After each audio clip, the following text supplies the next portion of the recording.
service in Ghana. This is direct employment in the sector. As you can see, the growth is significant, but the absolute numbers are small. We all know that this is a sector where direct employment is not a big deal, no? But you see that there is no significant change because of the local content, at least in the first years. If you look at what happened at the level of technical skills and managerial skills, we see that the darker line shows the percentage of participation of locals. So technical skill you see growing, no? Slowly over time. And you see expatriate participation slowly going down in terms of technical position, and a bit faster that happening in terms of managerial position. We see growing participation of local, and much sharper the reduction in the participation of managers. The conclusion that we had is that it's easier to be a manager than to be a technical person. Okay, so then we also see that the companies make an effort to train their people in the country and outside the country. So here we are showing the number of people trained every year and the amount spent by one major company, no? And you see that the percentage of specialties that they could find locally as time goes by, it increased, no? So then this is information taken from the Petroleum Commission. This is the number of SMEs registered to be providers, because according to the law, in Ghana, the companies need to register to be providers for the sector, and they need to pay for that on an annual fee. So you see that the number went up until 2015, quite significantly, and then slowly going down. From the qualitative discussions that we have in the field, we see that basically two reasons. One is that the sector is new and it's big, but it's not huge. So when you basically develop one and two or the third field, there is the amount of work diminishes. So, and then also there is some frustration in some companies that register and were not able to land contracts. So basically they decided not to continue paying. But in terms of ownership, you see that 2/3 of the companies were local, and then the rest joint ventures or purely foreign. In terms of, we also, this is coming from the survey. This is about the percentage of their business that is going to the sector, and you see an upward trend with some ups and downs. I think that the ups and downs are made basically because we categorize the percentages in 5 intervals, so that is why sometimes they go from 50 to 51 and they change the interval. But the participation is the percentage of the business that they were doing for the sector is growing. And then we also asked them about the percentage of the goods that were locally produced versus imported. And here we didn't show a graph, but it's basically a binomial distribution where you have most of the distribution, most of the weight on the two ends, no? On most of the 100% local and most of the 100% imported, no? You don't find much in the middle, no? So you have basically local trade, non-tradable goods and imported tradable goods. And they mention a few constraints that are the usual suspects, no? Like access to finance, access to information on the type of opportunities to find contracts, and also the requirements, the standards that are different from the ones that they're used to deliver, more stringent, they find it, no? And the local capacity to deliver. Basically, this is about the size of the contracts for the SMEs. The size of the contract that the international companies were hiring were large. But if you look at the other side of the counter, the international companies were complaining that the size of the contract that the SMEs were able to deliver were small. No? So you have this contradiction there. And then, well, the oil and gas market is big for Ghana, but it's not a big, it's not a huge, once you have these three developments, let's see how it goes with the new development, if there are. So in terms of, just this is to give you a flavor that there are a few initiatives that were implemented over time by donors, by the government, by developing institutions, and they had some successes in terms of the increase of the capacity that they managed to help the SMEs to get, like in the case of a few examples there, like capacity to repair vessels or clean them, or do subsea services or other services that were not available before these oil and gas developments in the country. So with that, I think it's the 10 minutes that I was given. So I give it to Genia to explain a bit about how we talk stock in terms of economy and how we estimate it moving forward. Okay, so now it's my 10 minutes. About the model. So as Miguel mentioned, we use the computable general equilibrium model that allows us to have a comprehensive look at what happened.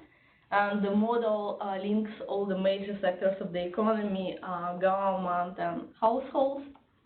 And so then we can trace the impact through all these linkages between the different components of the economy.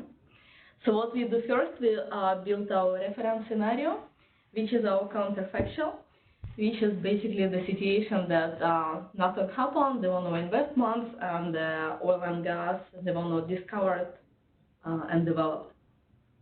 And then we compare it to what actually happened, or what we expect is going to happen, because this is the model that looks from 2015 to 2030, and the reason is because the fields became operational quite recently, so there is just not enough information to say what happened, and we actually want to have the forecast to see the full impact on the economy.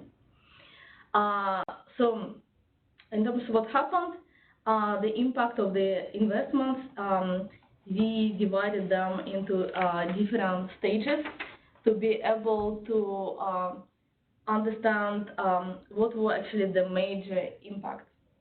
So in the first stage, we just look at the construction, the impact of the construction of the fields. In the second stage, we look at the impact of using this domestically produced gas to produce additional electricity in the economy, and how it is going to impact the industries and the households. And in the next stage, we look at the impact of the additional government revenues from oil and gas, how they spend it on new infrastructure or upgrades of the existing infrastructure. And then we also look at the full scenario that combines all of these impacts, plus it adds the productivity improvements that we expect from the significant improvements in the infrastructure in the economy. So these are the results for the first stage, for the when we just look at the construction effect. And as expected, then not well, they're important, but less important than what we see in the other stages, and they're also short-lived, which is basically just the period when the construction took place. So this is about like 5-6 years. And as expected, the majority of the impact is going to be in the construction sector, and also the reason why we don't see that much impact from this stage is because lots of equipment needed for this construction of these fields is coming from abroad, so it doesn't impact the Ghanaian economy. The suppliers of this equipment are located in other countries. Then at stage 2 we see larger impact, and this is basically related to what Miguel was describing, the situation in Ghana with electricity. Even though we have quite good situation in terms of access, but the supply is still not very stable because of the reliance mostly on hydro and also on imported gas from Nigeria. So this additional supply of natural gas and production of electricity from this gas should help to stabilize the electricity supply, and also to bring additional access to electricity, and also to reduce the cost of the production and eventually the prices of electricity, and also the reliance of on expensive self-generators and expensive oil. And as expected, so the model allows to look at the impact on different sectors, and as expected, it is the energy intensity industries that actually that are going to be impacted most from this channel, because they rely a lot on electricity. Okay. Then at the next stage, if you look at the impact of the revenues, additional revenues to the government from oil and gas. And in this case, we only look at only at the construction of different infrastructure that they spend on telecom, on transportation, and improvements in the electricity grid. Okay. So now finally, we combine all of these impacts at the full scenario, and in this case, we can see what are the major channels of impact. So it is, you can see it is in the dark green, is the actually productivity improvements that are related to bringing more needed infrastructure into the economy. So it allows it to grow. Then the second impact, it is this additional production of electricity from the natural gas, and then impacts from two constructions, from the additional infrastructure and building of the fields. It has lesser impact. Okay. So in this case, we just look at the unemployment rate to see how it is compared under the scenario with our investments and with the reference scenario. And we can see quite significant reduction in the unemployment, even though the situation with unemployment in Ghana is not that bad to begin with. So also what we do when we looked at the impact of the revenues of the government and how it goes to the additional infrastructure in the economy, it was based on the current spending of the government of Ghana, where it goes to which infrastructure sectors, but also what we wanted to see is the impact of different policies, because government can decide to spend it differently. And we just wanted to see if there is something else that can bring more impact on the economy. So we looked at the different scenarios. We looked at what happens if the majority of these additional revenues, it goes to boost the household consumption of low-income households, if it goes to invest mostly into the power grid, into the other infrastructure with minimum investment in the power grid, and if it some of it goes to further reduce the debt of Ghana. So from looking at the different results of these different policies, what we can actually see that it is the when we invest in infrastructure such as telecom and transportation, it's where we see the bigger impact. Somehow, surprisingly, the investments into the power grid has less impact. Okay, down to the conclusions.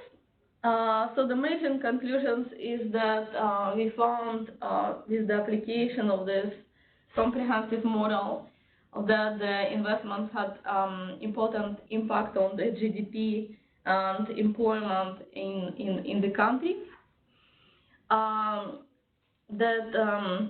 it is the policies that help to improve the infrastructure in the country, such as transportation and telecom, that are expected to bring the larger impact.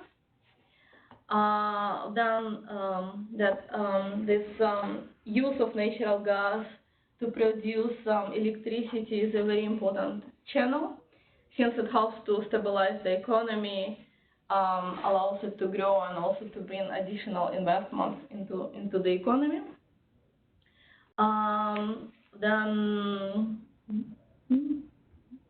Then also from the supply chain analysis, we found that there were already positive improvements into the development of the local suppliers, and it is expected to further develop. And that the programs that already exist that support the local SMEs, they're important and beneficial.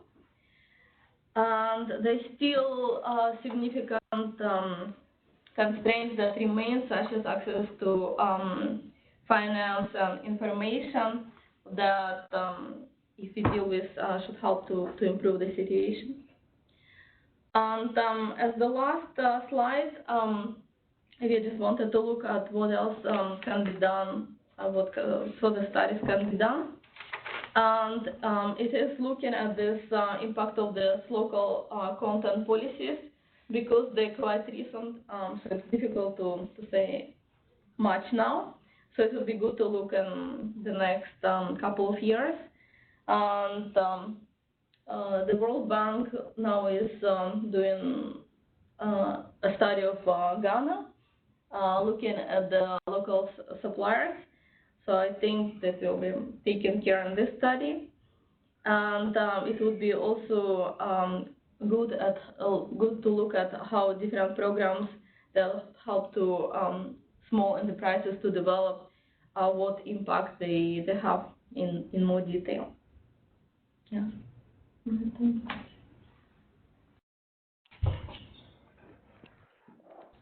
Okay, fantastic. I think in the interest of having a kind of fluid discussion at the end, we'll switch to the next presentation, then we'll come back and do the audience. So thanks so much for that presentation. Just as a reminder for people, you can submit questions via the chat function as well. So when we get to the question and answer period, we'll make sure that those questions get answered. They'll be during the time because the discussion is so much. But let's start with you. Over to you, Niels. Excellent. Hope you guys can hear me. Thanks so much for the opportunity to present, and obviously it's great to see a lot of familiar faces. And so hi, Silvana and Javier and Gosha. I see many familiar names as well. So yeah, we would like to present our BGR model, which is modeling local procurement spend, and it's building on the World Bank's Western Africa Local Procurement Guide, as Rupert is going to explain in a minute. And it intends to visualize and identify opportunities for local investment in the Copperbelt and West Africa. And it provides model data to support local procurement in these countries. The potential users are local suppliers and their potential international JV partners, mines, governments, and regulators, and support entities. And the BGR recently completed a trip to the Copperbelt jointly with Rupert and Michel to validate the results and the underlying data, also as a means of quality assurance. And it's complementary to studies like the one presented by Miguel to identify subsectors with high potential for adding value locally. So, okay, Rupert. Thanks, Niels. Hello, everyone. I'm just going to do a couple of very quick slides on the methodology and comparing the methodology for this model with a previous one as part of the WALPI project. And I think everyone agrees. It's been said many times that a very significant part of local procurement, or certainly a starting point of local procurement, is to understand the scale and the nature of demand. So what are the mining companies, in this case, what are they actually buying in terms of different products and services? So this, obviously the focus of this model is therefore less about the actual impacts in terms of local procurement and more on understanding the scale of the opportunity. What this slide basically does is takes the two different methodologies that we've been involved in and makes some comparisons. Let me just, probably some of you will know what WALPI is. In fact, WALPI is even an informal name that we use for the West African Local Procurement Implementation Project that was done with the World Bank about 3 or 4 years ago. And that actually resulted in, some of you may have seen the local procurement guide that we produced for West Africa. Now that, as part of that exercise, there was it was a bunch of different countries, but in two in particular, in Liberia and Burkina Faso, we did a very involved piece of work to get actual procurement data from the mining companies in order to say what actually is the level of procurement for different products and services across the board for those two countries in detail. And one of the very particular things about that methodology is it's extremely involved. So it involved, as you'll see in a minute with the sort of locally, the model that was developed under BGR, both of them involved procurement data, getting actual procurement data from mining companies, which we believe is absolutely essential. It's very difficult to model unless you've got some idea of what the spend is by different types of mining companies. But in the case of WALPI, it was basically trying to get the vast majority of spend in those two countries. So we got between 70 and 80% of the spend in those two countries of actual procurement spend. And then based on that, we extrapolated that for the rest of the country. So we had a good understanding of what the total actual spend was by the mining companies. It had both capital expenditure and operating expenditure. So it looked at both of those, and obviously, depending on where the projects are, there can be a huge amount of capex.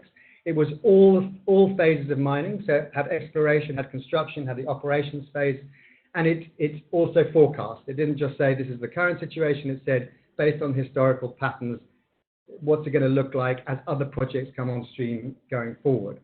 So it was a very comprehensive and came up with a lot of detail. And one of the big challenges is, and if you want to update that, you have to go back to those mining companies and say, well, what is give me more data. And anyone that's been involved in this process, to get detailed procurement data from mining companies, I'm sure the same with oil and gas, is extremely difficult. So one of the ideas that when BGR came up with this thought of how do we do this in a more efficient way? So then we first worked in West Africa in 4 countries, and now recently, as Niels mentioned, in the Copperbelt, in DRC and Zambia, and said, okay, how can we do something which gives you the procurement spend, but it doesn't involve continually going back to the mining companies who are going to get fatigued with that. So in both of these projects, it also, at first, to develop the model involves going to the mining companies and getting their procurement spend. But the basis I'll show you in a minute in terms of how this new model works is that going forward, once you have those percentage splits in terms of what the percentages are of different items of procurement spend, you can update the model very quickly. So the model that Niels is going to present now is not as comprehensive, not as detailed, but is much more efficient in order to get you those numbers. It only focuses on OPEX. It doesn't forecast, and it doesn't extrapolate for the rest of the country. It rather comes up with average percentages for procurement for each different country. So very quickly on how it works, Niels, you can give me the next slide. Very simple. Basically, rather than taking actual procurement spend, the starting point is total cash operating cost, the C1 cost per mine, which is basically procurement spend, labor, and a couple of other small items. So that, generally speaking, I'm not going to go into details on that, generally speaking, is publicly available. So we go to the S&P Mine Economics database, and you can either get directly or with a couple of steps derive the cash operating costs. Then you quite simply multiply that by the percentages for each different cost category, each different procurement category against those C1 costs, and that gives you the individual cost items. Now, a small step you have to do, there are certain categories of mine, on-grid mines versus off-grid mines, and underground mines versus open-pit mines in particular. Those two criteria have quite a different cost structure. So you first need to categorize your mine. Is it primarily underground or open pit, or is it on and off-grid? And that allows you to access the different percentages that you can essentially multiply by the C1 cost. And that very simply gives you your aggregated spend per category. And as soon as the cash operating costs become available for the following year, you have your breakdown for the next year. So very different to WellP. There's initial investment of time goes in as well, but once you've got that split like we do for West Africa and the Copper Belt, we can now generate numbers for many years to come for each of the different procurement cost items. That's, in summary, how the two models work, and particularly this one. It's more complicated than that, obviously. Okay, great. So with the S&P data that we have, we can actually also see, so this is the region we're talking about, the Copper Belt, as I'm sure you all know.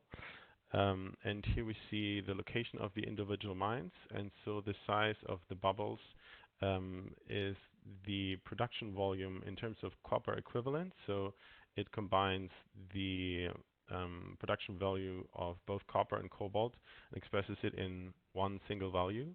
But then if you hover over one of these mines, you can actually see the individual production figures for both individual minerals. It just sort of gives you one general size of the opportunity, and then here also you can change the individual years of the production data. These are the recent price developments for copper and cobalt. I'm sure you are aware that as part of the global energy transition, both minerals have experienced a big increase in the prices. So cobalt has actually tripled in value between 2016 from 22,000 to here you see almost $90,000 per ton, and is now decreasing again. And this we think is important sort of contextual information to get a better understanding of the size of the potential procurement opportunities. As a result, you can see that here the cobalt production has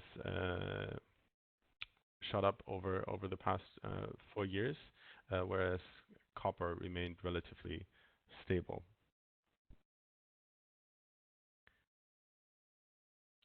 Then here you can see that both the DRC, so here's the DRC, here's Zambia, both countries produce copper, but virtually only the DRC is actually producing cobalt, which really increased over the past years as well as a result of this huge demand increase. And so like a neat feature of these visualizations is that you can sort of hover over all these individual data points and then see the actual underlying data as a result.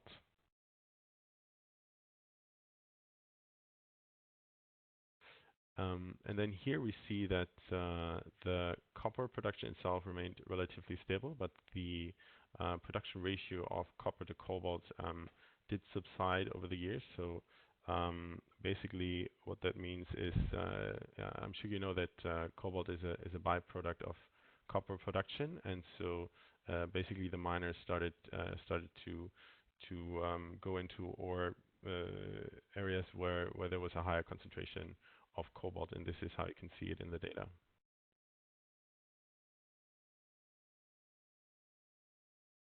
And here again we see the copper equivalents as here. So the total production, which shot up as mostly as a result of the cobalt increase, and this on the other hand is the cash operating costs for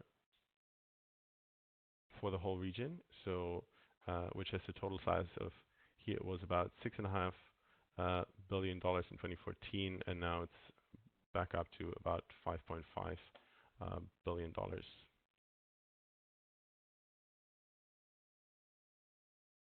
So this is actually the most relevant slide sort of in one visualization, because it applies exactly the methodology that Rupert mentioned. So multiplying cash operating costs by this constant cost split, and then gives you the total volume of these individual local investment opportunities by subcategories. So here electricity is on the top. Then here you see the respective value for Zambia, which is $470 million, and here for the DRC around 450.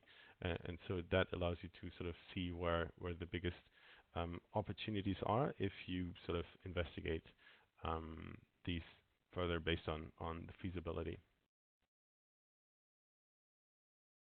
And then here you actually have the same visualization for West Africa. So here the opportunities are slightly different. So here we see it's electricity first, then fuel and lubricants for mining, spare parts, and OPEX equipment, followed by sulfur and sulfuric acid, and equipment and plant manufacturing. And then you always see the values for the different countries. And here, for example, telecommunications and electronic equipment is at the bottom. And here you have a somewhat similar but still different visualizations. So here fuel and lubricants is on top, followed by reagents, fuel and lubricants for mining, spare parts and OPEX equipment, and grinding media. So those are the 5 largest procurement categories in West Africa. And again, you can change the individual years. You can also sort of add or take out different countries. So this is kind of the neat feature of the visualizations we have with this Tableau software. And here again, you see the evolution of these 5 top procurement categories in the copper belts over the course of the past 4 years. And if you recall from the methodology, as Rupert was explaining, that it's sort of a fixed cost split. Basically, what you can see is, 1 second. So this curve is being, you can still see, showing up here. It's basically that is a result of the methodology that you have a split, it's constant, and then you apply to the cash operating costs for each individual year. And here's one other visualization from the exercise done in West Africa, and it shows the production costs for the mines in an aggregated way. And one interesting feature here, for example, is I think Miguel also mentioned the electricity costs in Ghana. For example, here we see that because of Cote d'Ivoire had pretty low electricity costs, its overall production costs also are relatively low in comparison to its regional neighbors.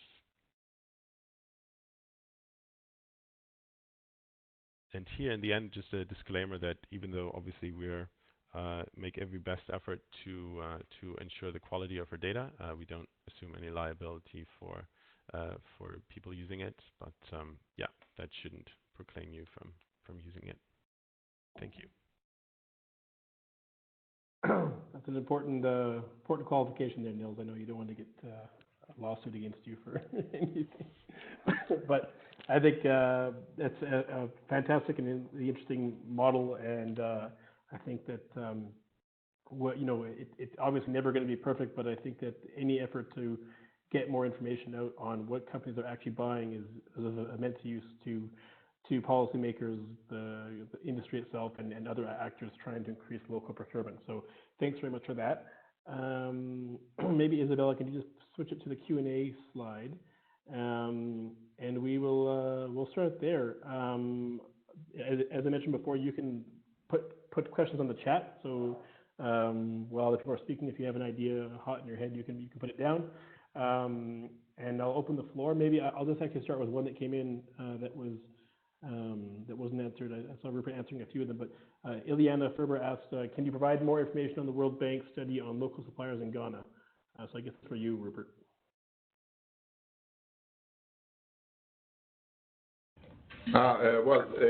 This is an ongoing study that Tomomi and I don't remember her last name, in the poverty practice is working on it. She's basically, and I'm a peer reviewer for that study, so we had the review meeting a few weeks ago.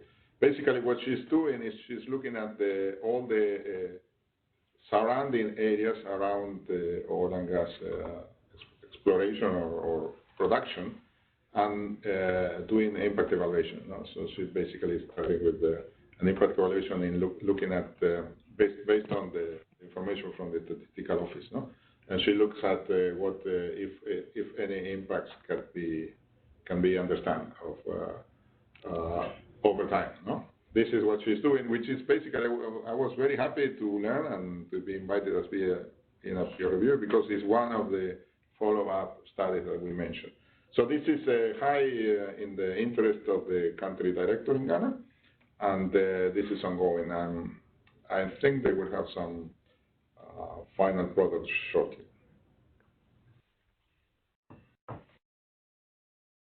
And just to add to that, there was a few years ago, also done by the IFC, there were a couple of projects done on the mining side, looking at local supplier and local supplier capacity. I think those are on those documents are on the Community of Practice. So there are certainly ones on the mining side, but they're 3 or 4 years old, or maybe a bit older.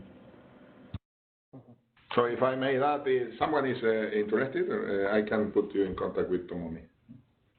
Happy to do it. Great. Other questions?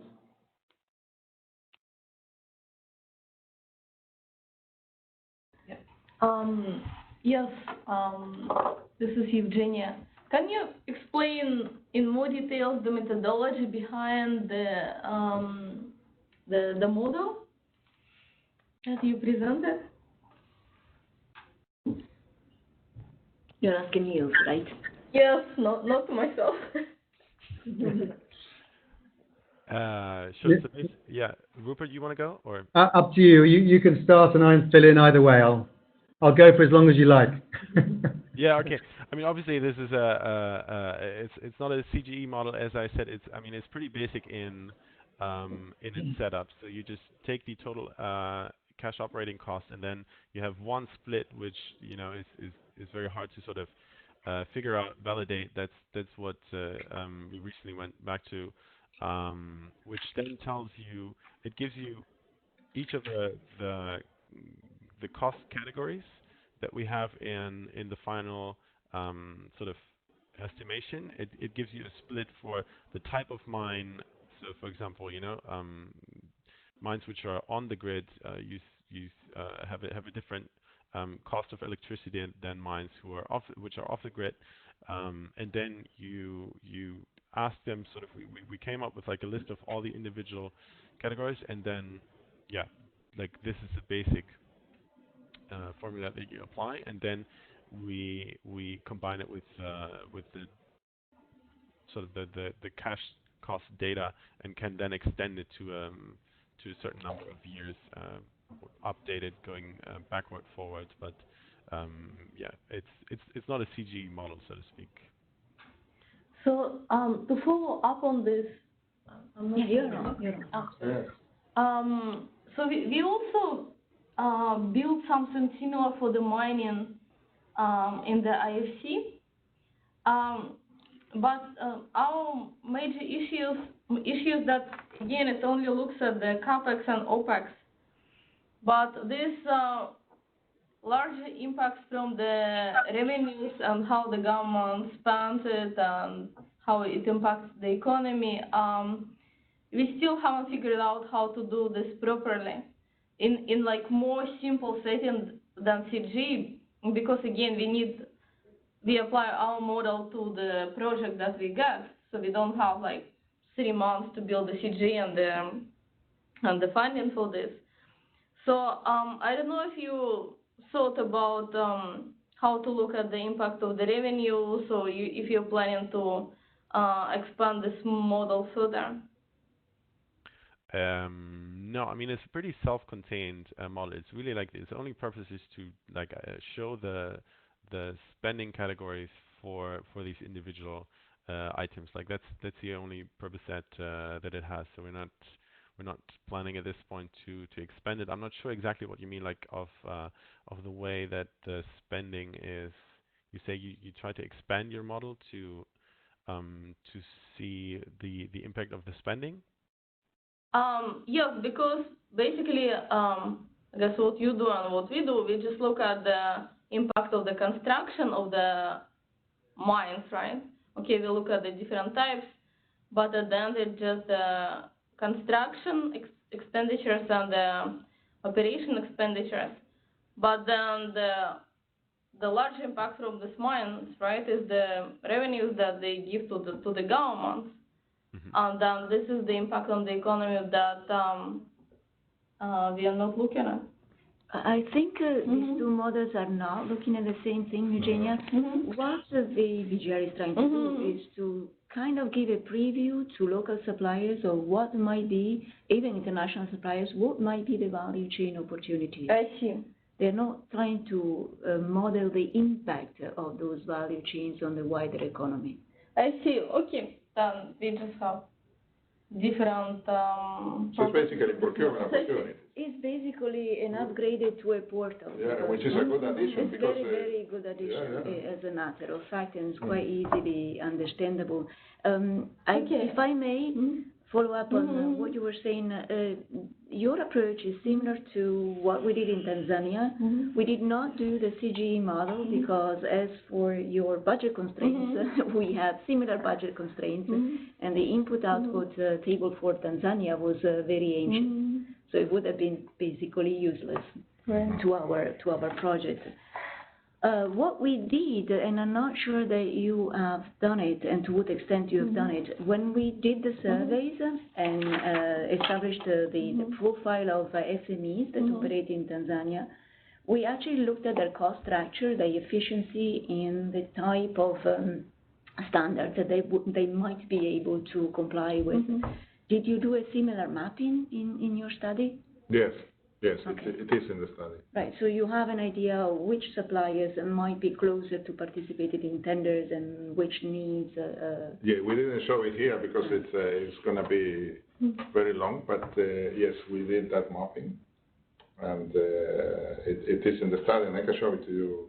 Yeah, that's actually... Did you also look by any chance at the relative efficiency of the companies that were 100% local towards, for example, joint ventures or other form of ownership? No, we didn't do that. You didn't do that. That might be interesting, right, to see what the transfer of knowledge might be in the different categories of sectors, subsectors. Yeah, I don't think we looked at it. No. Right, okay. There was a limit on what. No, of course, I'm just thinking. No, but that's a good approach. That's a good approach, yeah. Although, as I show, almost 2/3 were. Yeah, local. it's quite impressive. Yeah. So personally would be interested in seeing what is that they do. So what is the level of sophistication of the services of goods that they provide? Because you did mention that there is quite a stark separation between these 2/3 that are local. So goods are either fully local or they are almost fully imported, and there's no local assembly going on. Yeah. For example, Nigeria did the local assembly investment, and they managed over time to increase their skills in those areas and transfer to other sectors. So I was curious to see how we can kind of spur that in Ghana. Yeah. Well, they didn't do that transition in Ghana yet. Yeah, no, not yet, but they may go, but one of the things that we discuss is that there is not so much development coming forward, no? in Ghana itself. In Ghana itself. Yeah, but So that is why we thought that it is in the study as well that maybe some kind of integration, no? Yeah, in West Africa, no? May help the other economies as well, also because then these SMEs can get some scale, no? But the scale that is available for the Ghana for what is being developed now seems to be not so much future, no, for these companies to continue develop unless they go to other countries, no? And so this is something we mentioned in the study that maybe some kind of integration at the sector level would benefit all the countries, Nigeria, because they are neighbors, no, and they are in the same oil and gas basins, basically. I mean, I really like your critical conclusions because they speak to policymakers, and that means that perhaps the type and your suggestion to do a follow-up study in a couple of years or so. Perhaps we can anticipate that couple of years or so because I mean, policies take some time to take effect, right? And from your study, you already have a glimpse of the direction that those policies should actually move towards. And we have some benchmark too. And you have some benchmark too. Maybe Rupert. Rupert, did you work with Christina on the Mali? Yes, yes, we did. And that was 10 years ago. We did the local, 2008. We did the local procurement strategy for Mali with Christina. Yeah. Yeah, if I remember correctly, you guys were looking at international markets, not just at the local market, correct? International markets for potential investment, joint venture investment in the regional supply. And regional from a supply perspective, but if you mean by international market, not obviously from an export perspective, but yeah. I mean that was one of the big opportunities we identified in Mali was the lime opportunity. That was one of the bigger ones, which over many years since 2008 did in fact involve with some international supply in terms of a local joint venture that was formed to supply the mining industry. So yes, that in fact all of the local procurement projects we say, okay, not just mining, what are the sort of other sectors? So we can say, well, again, oil and gas or the construction sector, how can we get a suitable scale?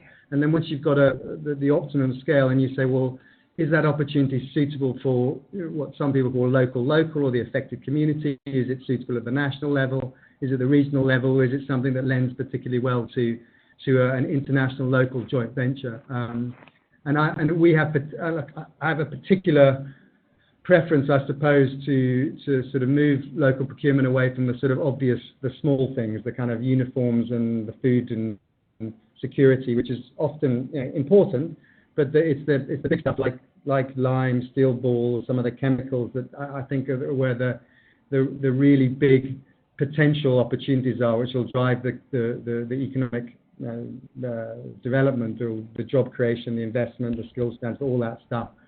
But I think often we look a bit too local, where we should be thinking about how can we leverage international markets for supply. Javier has a raised hand. Do you want to say something? Yeah, thank you. No, thanks for the presentations. Quite interesting.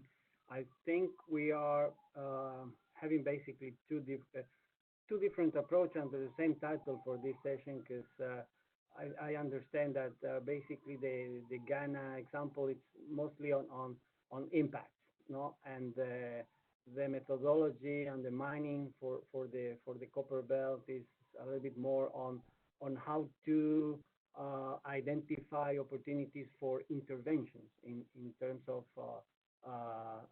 advancing local content or local procurement. I see the methodology quite very much as I can make an analogy with the actual mining project. So I see the methodology as basically the geophysics of a mining project. So it's really a helicopter view of what the anomalies would be in terms of production first, but also in terms of expenditure by the mining companies. I don't see really this as investment opportunities as the methodology is calling it. I think it's mostly the size of the market. It's the size of the demand. That is what it is on those large figures. Investment opportunities would be a little bit more digging into the details, and I would be curious, asking Rupert or Neil, what would be really the further steps in really trying to identify the actual investment opportunities. That would be like doing the geochemics or the actual drilling on the detailed project and to identify on those, for example, in this large item of energy, what would be the actual opportunities for local investments? Because I would assume also not all of these expenditure categories would have necessarily space, at least in the short term, for local investors.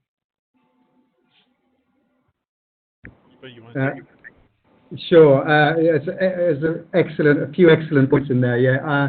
And interestingly, we've had quite a lot of debate around the name of the model, and I think you're absolutely right. And obviously, with naming the model, one of the things we want to say that ultimately it does lead towards opportunities that might be around investment. But you're 100% correct in saying that it's only a part of that. And increasingly, I'm feeling that the most that we can do with these sorts of models, and often in terms of supporting economic development, is to provide clues to potential suppliers, support entities, governments, in terms of where those opportunities are. And obviously, as you say, there's a bunch of other things that need to take place in order to realize those opportunities. So this just gives you the size of the market, gives you a bit of growth, but then all the things in terms of understanding the local supplier capacity, understanding what the barriers are is to access to those opportunities. Looking at the sort of all the regulation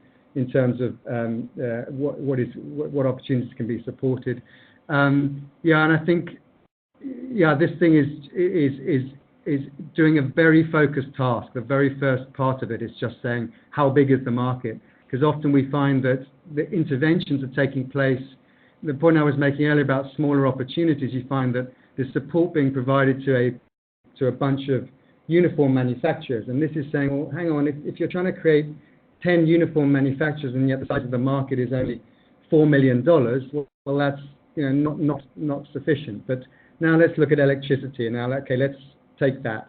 How much of that, from a regulatory perspective, is accessible in terms of the national supply versus the private company? What are the opportunities around renewable energy and direct offtake agreements, or the mines producing their own energy, as they do in some cases, or with biodiesel and how that can be mixed with diesel. So absolutely, all this does is give you a number, I think an important number, a modeled number, as it is. And from there, you've got to say, okay, that's interesting, because we didn't know that there was a $200 million West African market for steel balls.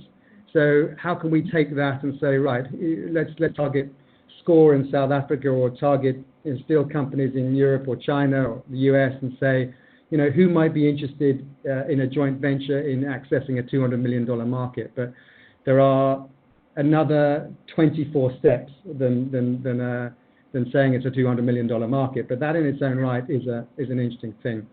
But Niels, I don't know if you want to add to that, but it's certainly brought out a bunch of issues that we've been having interesting debates on internally for the last few weeks and months.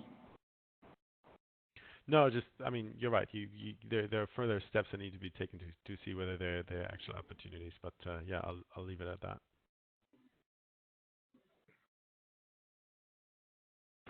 If I may go back to what Silvana comment, I think it ties with what Rupert and Niels were talking about now. Basically, what we saw in Ghana was that before the local content law, the companies were already developing the local capacity, for both for SME and for people. By the time that the contact law was enforced, which was in 2014, that gave these international companies a lot of leverages in order to be able to deliver on the local content law, because they already had work on that by that time. But then we saw that the development of the fields were reaching completion. So then the market started to shrink again, and this is where we thought about, and this is why I'm referring to what Rupert and Niels were saying, that maybe there is some opportunity in integration of the oil and gas market, oil and gas developments in at least in West Africa. So maybe the ECOWAS may have a role in this, in order to allow this integration to benefit all the countries in West Africa, because they are all dependent on oil, gas, and mining.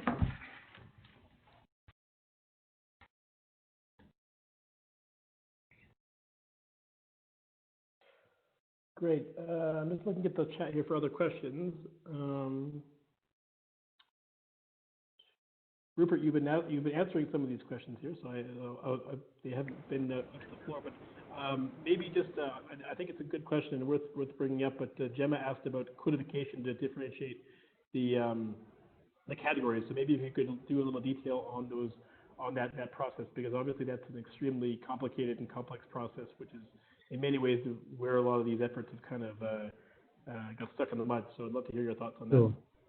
Sure. Yeah. Again, it's quite involved. But the 32 or 34, I'll explain the difference in a minute, categories that you'll see in both the WELPI model and the BGR model, kind of originally came from WELPI, where we had actually 3 different levels of categories.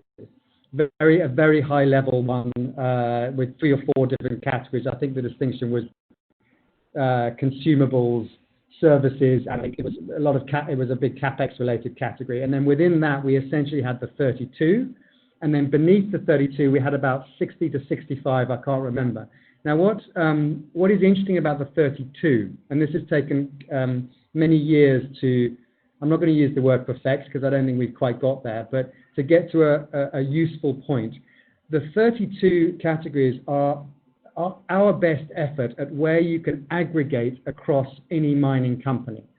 So I'll give you an example of drilling. I think what's the category itself? I think we have something like drilling equipment and services. Now, in our full breakdown of 65, we would make a distinction between drilling equipment and services. But depending on how a mining company runs its drilling operations, whether it buys its equipment directly or it outsources it, we found when we used the 65 breakdown, you could not add up between different mining companies because of the way they did things differently. Now, one massive category that you'll notice is not there, which we haven't even mentioned yet, is the sort of the primary contractor, the contract mining category. And actually, because as you know, many mining companies outsource a big chunk of their mining operations. And what this model is absolutely essential that it does is look through that.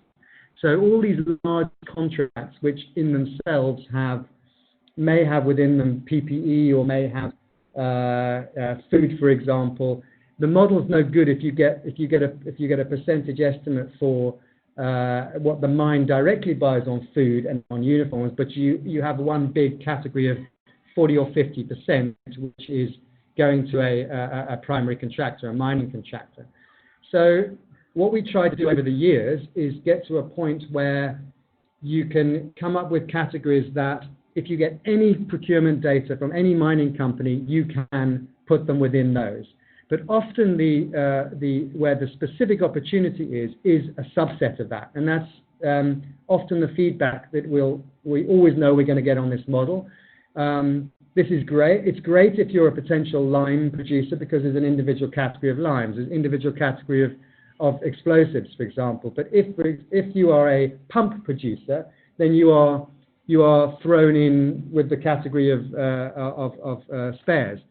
So it's interesting, again, back to the point about when this model can be used and how much does it actually identify opportunities. In some cases, the categories lend very well to specific opportunities. In other cases, you cannot disaggregate that data sufficiently in order to be able to identify where that opportunity is.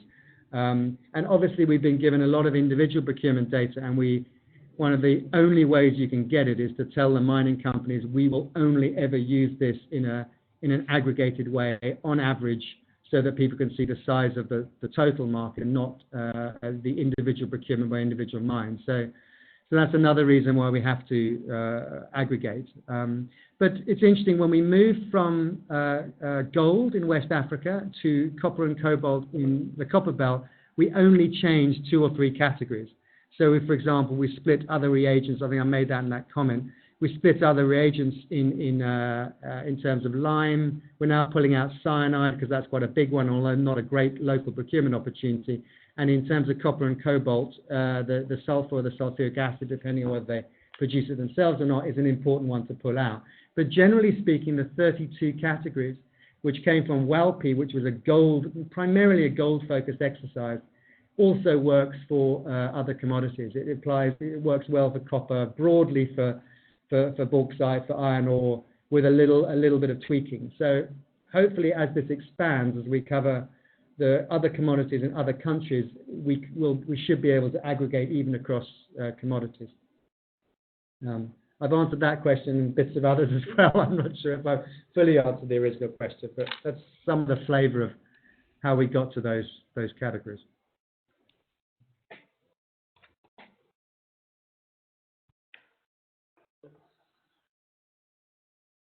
I have a question, Rupert and Niels.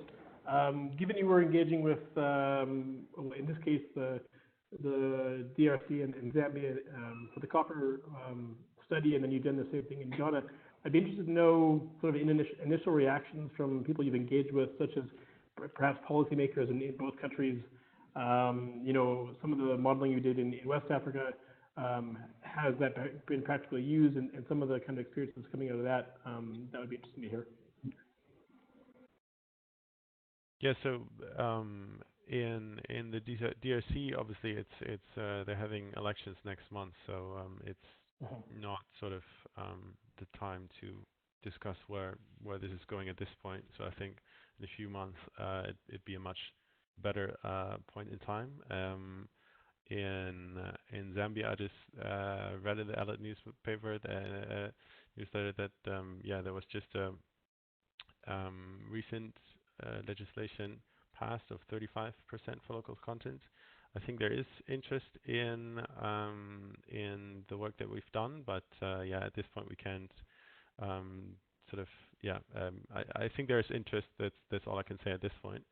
And yet I think obviously we're trying to give information that is useful for policymakers to also, for example, set these targets realistically, right? I mean, Miguel, in the IFC study, I saw like very high targets of like 80 to 100%. I'd be keen to know if how realistic those are. I think it's interesting times for both countries, but and we see potential interest in the results. Maybe just to add to that, and I don't know if I think I saw Johannes might be on the call. If he's still on, he might be able to add to this as well. But specifically in Ghana, there is quite an interesting story with this because there's been more exposure to that. We haven't even completed the Copper Belt project yet, and as Neil said, there's certainly interest in Zambia and DRC We've actually steered a little bit away from the government in DRC to be very direct, because the relationship between the mines and government at the moment is so fraught because of the some of the mining code changes, because of the super profits. There's a fair amount of litigation. Well, in fact, in Zambia, there's also a fair amount of litigation going on. But certainly, what was quite interesting in this latest exercise is that I suppose at one level we've always felt this is first and foremost about giving to the market, about to local suppliers and potential joint venture partners. But actually, there is quite a strong interest from government, because they don't often, if I may be very frank, they don't have a clue about how large the market is for different products and services. You might find local suppliers or international suppliers in a particular area already have a fair handle on the size of the market, but government doesn't, so they don't quite know where to focus their local content kind of efforts. And specifically coming back to Ghana, one of the very particular audiences of this kind of model is an entity like the Minerals Commission, the regulator, and once regulation has got to a point where there is some sort of local procurement plan that is required, something that we recommend, and there is a body in place to review local procurement plans and look at what level of local spend is relative to the total size of the market. This model is interesting, and the Minerals Commission has directly reacted to this in saying, well, the mining companies submitted their local procurement plans, and they say there's, I'm making these numbers up to make the point, they're saying there's a $60 million or a $40 million steel ball market, of which 100% is, 50%, let's say, that's probably near the case, is supplied locally. But we've got this model here that suggests that in Ghana, it's more like, in this country, it's more like $100 million, and maybe only 20–30% of that is supported locally. Now, that second part won't be provided by the model, as we've said earlier, but this is quite useful at a certain evolution of a country which has regulation in place that can, or even that doesn't, that just needs to understand where the scale of the opportunity is and needs to have some knowledge to have discussions with mining companies about what they're buying.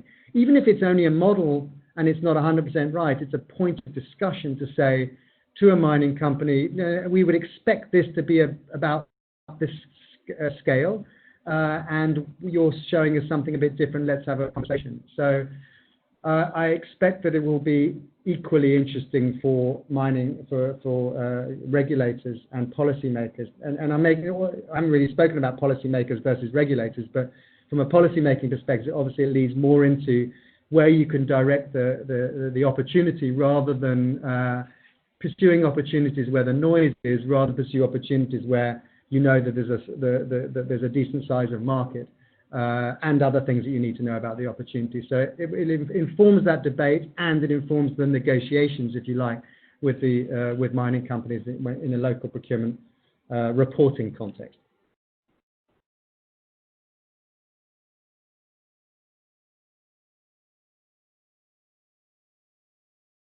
Let's go back to chat. There's a couple of questions here.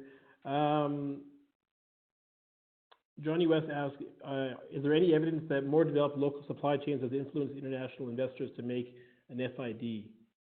I'm not too sure who that one's devoted or targeted at. But perhaps that kind of, you in some ways address some of that potential in terms of what you were just talking about, Rupert. I don't know if anyone else, either among you four or anyone else for that matter, has some experience with that case where we've actually seen large investment come out because of this kind of thing. I could actually speak right now. I'm actually in Zambia at the moment, and that steel balls question you mentioned, Rupert, the Chilean, there's a Chilean and a Chinese investment here in a steel balls mill that's being cooperated with First Quantum Minerals. So certainly there are examples of companies forecasting where they're spending and that leading to actual investment. As you say, there's a lot of steps in between those that basic data point and then actual movement. Yeah. But I think you're right that it's a great start. I mean, you can't possibly be seeking investment without that basic knowledge.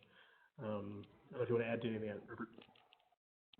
No, I think you said it pretty well, and over the years I've I suppose just become more measured in terms of trying to demonstrate causality between when you introduce intelligence into the market and it resulting in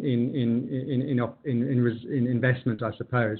Look, there are a handful of examples where I think we can say, look, because of work, opportunities we've identified, including the scale of the market, but often it's more than that. I mean, when going back to the lime example in Mali, it's a big market, but there's also a lime resource within Mali which is of the appropriate quality that can be used.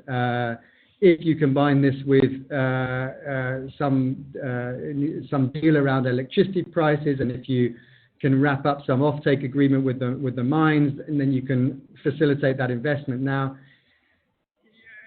whether you can say as a result of this model or any intervention that's specifically resulted in foreign direct investment is always tricky. I'd love to do that, but we've certainly had plenty of times where you can get people's interest going by saying, do you have any idea that this is the scale of the market that we're talking about? And that, as you were just saying, Jeff, that starts the conversation, and then everything else has to follow. It's difficult to provide evidence. I think, Johnny, I think that was the word that you used in your question. But Rupert, this is Miguel. If I can add to your points, we play with some numbers because we had the luxury of having estimates for the total revenues going to the government. No? So we estimated that until 2030, the total revenues to the government would be in the order of 21 billion. And then we compare it in the study, and it is in the executive summary of the study. We compare it with the total investment that the development of these fields mean. And this is something like 16 billion. So if we talk about a potential market, we can say that the potential market for procurement is 16 billion. And this number is something like 70% of the total revenues that these developments will provide to the government. So these are, everybody pays attention, in my view, to the revenues and what to do with the revenues. But anything that we can do to increase the local participation in the capital investments is a significant number. No? It's a significant number, and we did that just to give an idea of what the potential market would be for the local procurement. Yeah, agree. Just to be clear, I think both directions of the argument work in the sense that I think Zambia, generally speaking, has a higher industrial base than the DRC, so it might be like the gap you have to close between the requirements of the procurement quality, for example, for the mining companies is lower, so it's easier to intervene. But then you also have Kibali gold mine in the northeast of the DRC, which is in a very remote area and is a prime example of sort of a good supply development program. So I think, it can go both ways. Great. Well, we're just got 2 minutes left, so I think we'll leave the questions there. As usual, we've gone right to the end with discussion, which speaks to the quality of the presentations, but also the interest and the level of practitioner on the webinar. So we're extremely happy about that.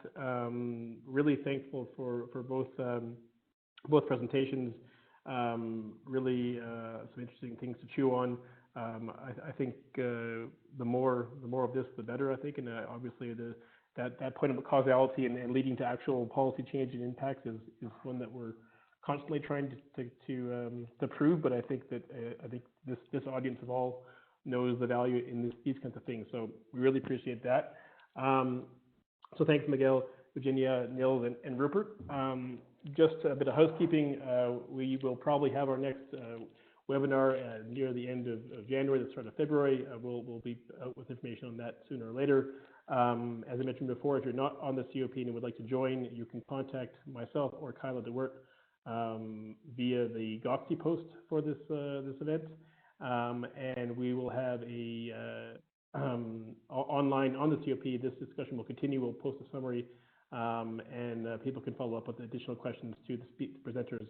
And this, of course, will be featured in the next newsletter, which will come out at the beginning of December, recapping November. So I will leave it there, unless anyone from home base in DC has anything to add. Thanks everybody for joining.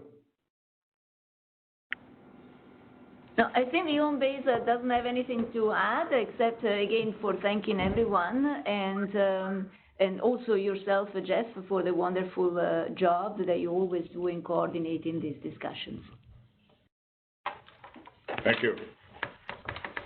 Thanks so much. Speak soon. Thanks everybody. Bye.